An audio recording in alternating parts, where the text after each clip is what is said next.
பார்க்கலாம். ஏன்னா மாறினா நீர் தான். அந்த நீர் தெய்வத்தை வணங்கிட்டா இப்படிதான் இருக்கும். அப்புறம் மாரியாத்தாலாம் நம்ம வந்து சாப்பாடு கேள்வி கண்டிப்பா. அதுக்காகத்தான் நம்மளுடைய புதுமலைக்கு இன்னைக்கு மாரியம்ம மழையா வராங்க. வந்து நம்ம எல்லாம் சந்திச்சுட்டு இல்லாத எப்படி இருக்குது அப்படின்னு பார்க்கறதுக்காக நம்மளோட மக்களா நின்று, ஏன்னா அவனுக்கு ஒரு அனுபவம் செய்யாது. அப்போ தெய்வத்தினுடைய அருள் ஒவ்வொருவருக்கும் கிடைக்கும். வரக்கூடிய ஆரம்படைய இடைவெளியில உங்களுக்கான அடுத்த ஆசை.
கொங்கு பண்பாட்டு மையம் ஈசன் சலங்கையாட்ட குழு.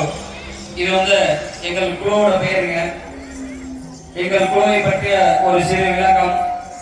கிட்டத்தட்ட 15 ஆண்டு காலமாக இந்த குழுவை உருவாக்கி 1500க்கும் மேற்பட்ட நிகழ்ச்சிகளை நாங்கள் இங்கே நிகழ்த்தி இருக்கின்றோம். அதில் ஒன்று சென்ற வருடம் இதே புதுப்பாளையத்திலே சலங்கையாட்டம் நிகழ்த்தினோம். நாங்க எதுக்காக இந்த நிகழ்ச்சி சலங்கையாட்டம் ஆகட்டும், கம்பத்தாட்டம் ஆகட்டும், இதெல்லாம் எதுக்காக நாங்க ஒவ்வொரு பக்கம் போய் இலவசமா இதை ஆடிட்டு வரோம். எந்த ஒரு எதிர்பார்ப்பும் இல்லாமல் இலவசமாக இந்த கலையை நிகழ்த்தி கொண்டிருக்கின்றோம். இந்த கலைக்கு நாங்கள் வந்து செல்கின்ற போக்குவரத்து செலவும் இந்த மத்தாளம் இசைக்கின்ற இசை கலைஞர்களுக்கு மட்டுமே நாங்கள் பணம் பெற்றுக் கொள்கின்றோம். இந்த கலை அழிந்து வருகின்ற ஒரு கலை. இந்த கலையை இங்கே மீட்டெடுத்து கொங்கு மண்டலத்தில் மட்டுமல்ல, தமிழகம் மட்டுமல்ல, மலேசியாவில் கூட இந்த நிகழ்ச்சியை நாங்கள் நிகழ்த்தி வந்திருக்கின்றோம். எதற்காக? இந்த கலை அழிந்துவிடக் கூடாது என்கின்ற ஒரே நோக்கம். இங்கே ஆடிக்கொண்டிருக்கின்ற குழந்தைகளாக இருந்தாலும் சரி, இளைஞர்களாக இருந்தாலும் சரி, அத்துணை பேரும் ஒவ்வொரு தொழில் செய்பவர்களாக இருக்கின்றார்கள், வேலைக்கு செல்பவர்களாக இருக்கின்றார்கள். ஒவ்வொருவரும் தங்கள் ஒழுக்கத்திலே சிறந்து விளங்குபவர்களாக இருக்கின்றார்கள். இங்கே ஆடிக்கொண்டிருக்கின்ற இத்தனை குழந்தை வைஷ்ணவ் வந்து எங்களோட ஸ்கூலுக்கு போறதுக்கு முன்னாலேயே ஒரு 20-30க்கு மேற்பட்ட ப்ரோக்ராம் எங்களோட கலந்திருக்கின்றார். அவருக்கு எந்தவித எதிர்பார்ப்பும் இல்லை. நாளைக்கு ஸ்கூலே இருந்தாலும் சரி, ஆனா நிகழ்ச்சிக்கு வர்றன்னு கண்டிப்பா வந்து எத்தனை 2 மணி ஆனாலும் சரி அந்த நிகழ்ச்சியை முடிச்சுட்டு தான் வீட்டுக்கு போவார். இவரோட வரிசையில இன்றைக்கு புதிதாக கொங்கு பண்பாட்டு மையத்தில் இணைந்திருக்கின்ற முழுக்காளன் குல செல்வன் ரித்தின் அவர்களுக்கும் இங்கே உங்களது ஆசீர்வாதமும் மகாமாரியமான அருளும் பரிபூர்ணமாக கிடைக்க வேண்டும் என்று கொங்கு பண்பாட்டு மையம் சார்பாக வேண்டி இன்னைக்குதான் ஃபர்ஸ்ட் ஆடுறாங்க. எந்தவித பயிற்சியும் கிடையாது. நேரடியா இன்னைக்கு எங்களோட நிகழ்ச்சியில் இணைந்து முதலாக எங்கள் கொங்கு பண்பாட்டு மையத்தில் இணைந்திருக்கின்ற இந்த இளம் சலங்கை வீரர் ரித்துவின் அவர்களுக்கும் கொங்கு பண்பாட்டு மையத்தின் சார்பாகவும் இந்த ஊர் பொதுமக்கள் சார்பாகவும் நன்றியை தெரிவித்து ஒழுங்கான காடையூர் அம்மனுடைய அருள், பகாமாரியம்மன் அருளும் அவருக்கும் அவரது குடும்பத்தாருக்கும் பரிபூர்ணமாக கிடைக்க வேண்டும் என்ற இந்த நேரத்தில் வேண்டி, நான் போன வருஷம் புதுப்பாளையத்துல ஆடிட்டு போகும்போது சொன்னேன், நிச்சயமா இந்த புதுப்பாளையத்திலிருந்து ஒரு 25 to 30 இளைஞர்கள் மற்றும் குழந்தைகளாவது இந்த சலங்கையாட்டத்தினை கற்று அடுத்த ஆண்டு இங்கே நிகழ்த்த வேண்டும் என்று சொன்னேன். ஆனா மறுபடியும் இந்த ஆண்டு காந்தி மாப்பிள்ள போன் பண்ணி, மாமா நம்ம தான் ஆடணும், அங்க யாரும் இன்னும் பழகல அப்படின்னு சொன்னா, அப்படி நிச்சயமாக அடுத்த ஆண்டு இந்த பூச்சாட்டு விழாவிற்குள்ளாவது நிச்சயமாக இங்க இருக்கின்ற ஆண்களும் குழந்தைகளும் இந்த சலங்கை ஆட்டத்தினை கற்று இங்கே நிகழ்த்த வேண்டும் என்று உங்களுக்கு ஒரு வேண்டுகோளாக வைத்து அதை கற்றுத்தருவதற்கு நாங்கள் தயாராக இருக்கிறோம். கற்பதற்கு நீங்கள் தயாராக வேண்டும் என்று வேண்டி இதோ எங்களது அடுத்த ஆட்டம்.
இளைஞர்கள் கேட்டாலும் சரி, குழந்தைகள் கேட்குதா இல்லையா, இங்க வந்து முதலாக ஓதாரம் குளத்தை சேர்ந்த நாச்சிமுத்து அண்ணன் அவர்கள் இப்பொழுது எங்களோடு இணைந்து, நான் அடுத்த வருஷம் தான் ஆடணும்னு சொன்னேன், ஆனா இந்த வருஷமே நான் தயார்னு சொல்லி எங்களோடு இணைந்து ஆட்டத்தை வெளிப்படுத்தி அவருக்கு நன்றியை தெரிவித்துக் கொண்டு, நிச்சயமாக அடுத்த ஆண்டு அவரது தலைமையிலே இங்கே சலங்கையாட்டம் குழு உருவாகிவிடும் என்பதை நம்பிக்கையோடு செல்கின்றோம்.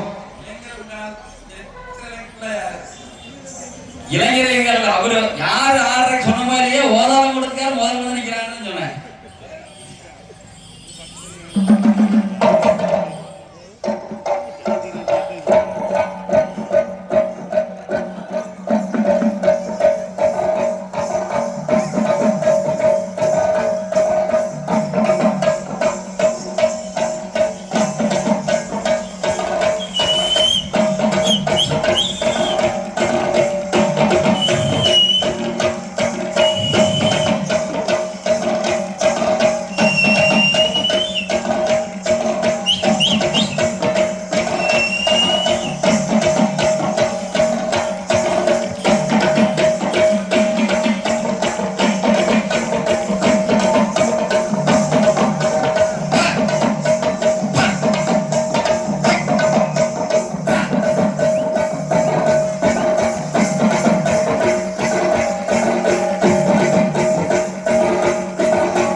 எல்லாருக்கும் வணக்கம்.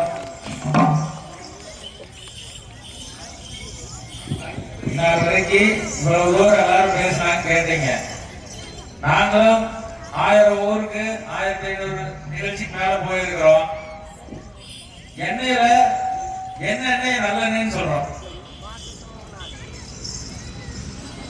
சொல்லுங்க. என்ன எண்ணெய் நல்ல எண்ணெய்ன்னு சொல்றோம். அவன் நீ எத்தனை நேரம் கேட்டீங்கன்னா கடைசி வரைக்கும் நாங்கள் சிரிச்சுட்டு தான் இருப்போம், சொல்ல மாட்டோம். நீங்க தான் சொல்லி சொன்னேன். ஒவ்வொரு நிஜமாங்க ஒரு ஊருக்கு ஒரு ஊருக்காரோட பேர் இருக்கு. ஒரு ஊர்ல அந்த என்ன அந்த ஊர்ல இருக்கிற தொழில் பேரு ஊர் பேரா இருக்கு. ஒவ்வொரு ஊர்ல தான் அந்த இருக்கிற இன குழுவினுடைய குணநலனை பற்றி பேர் இருக்கு. நிஜமா நீங்க பத்திரிகையில 2 இடத்துல 2 பேர் போட்டிருக்கீங்க. ஒண்ணு நம்ம காஞ்சிமா நதின்னு போட்டிருக்கீங்க. காஞ்சிமா நதினா என்னங்க? பத்திரிகையில் போட்டிருக்கிறோம். காஞ்சிமா நதியின் தென்கரையில் இருக்குதுன்னு போட்டிருக்கிறோம். காஞ்சிமா நதினா என்ன? ஒரு ஆள் கேப் போட்டீங்கன்னா யூடியூப் முடியும் பார்ப்போம். அதுக்கு ஒரு 5 நிமிஷம். அதாவது உண்மையாதான் இப்ப நம்ம ஊர் பத்திரிகையில் நம்ம போட்ட பேர் தான் இத்தனை வருஷமா அடிச்சுட்டு தான் இருக்கிறோம். யாராவது ஒருத்தர் சொல்லுங்க, ஏதாவது பரிசு நாள் கொடுக்குறோம். இப்ப அவனே கொடுத்தாலும் சொல்ல மாட்டேன். பரிசு எல்லாம் கொடுத்தாலும் பவுன் நேரம் 1 லட்சத்துக்கு இருக்குது. ஆமா, சினிமா படத்துலயா சீரியல்ல சொல்லணும். கண்டிப்பா. சரி, பத்திரிகை ஆசிரியர் கேட்க சொல்றேன். உண்மையா நம்மளுடைய வரலாறுகள் மறைக்கப்படும் போது நம்முடைய உண்மையான குடும்ப வரலாறும் சேர்ந்து மறைக்கப்படுது. நிஜமா நம்ம ஊரு அவ்வளவு பெருமை மிக்க ஊர். இந்த ஊருக்கு அவ்வளவு வரலாறு இருக்கு. இந்த ஊர் மாதிரி வரலாறு இல்லையேன்னு ஏங்குற அளவுக்கு தான் மற்ற ஊர் இருக்கு. நிஜமா இந்த வரலாறு படிச்சீங்கன்னா அவ்வளவு தூரம் இது கொண்டு போகுங்க. நீங்க இன்னைக்கு கீழடி, ஆதிச்சநல்லூர் அந்த அளவுக்கு உங்க ஊருக்கும் வரலாறு இருக்கு. சாதாரண ஊர்ல நீங்க பிறக்கல, சாதாரண ஊர்ல வளரல. நீங்க வாழ்ந்துட்டு இருக்கிறவன் அப்பேற்பட்ட புண்ணிய பூமி, சாதாரண பூமி இல்ல. சர்வசாதாரணமா நம்ம நினைச்சிட்டு போற அளவுக்கு நீங்க இல்ல, இந்த மண்ணின் மைந்தர்கள் இல்ல. தயவு செஞ்சு அதை புரிஞ்சுக்கோங்க. இந்த வரலாறு மிகப்பெரியது. உங்க பத்திரிகையில் நீங்க தெரிஞ்சு போட்டீங்களா தெரியாம போட்டீங்களான்னு தெரியல, ஆனா அந்த வரலாறுக்குரிய மண்ணின் மகன்கள் தான் நீங்க. அப்பேற்பட்ட பெருமைக்கு சொந்தக்காரர். காலரை தூக்கிட்டு நடக்கிற அளவுக்கு பெருமை உங்க அப்பாவோ ஐயனும் பாட்டை பூட்டை அத்தனை பெருமையை சேர்த்து வச்சுட்டு போன மண் அந்த மண்ணோட ரத்த வாரிசு தான் நீங்க. அப்பேற்பட்ட பெருமைக்கு சொந்தக்காரர்கள். 16 செல்வம் பெற்று பெருவாழ்வு வாழணும். அந்த இறைவன் உங்களுடைய குலதெய்வம் அத்தனையும் அருள வேண்டுமாய் கேட்டு உங்களுக்காக இதோ அடுத்த ஆட்டம்.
Hey.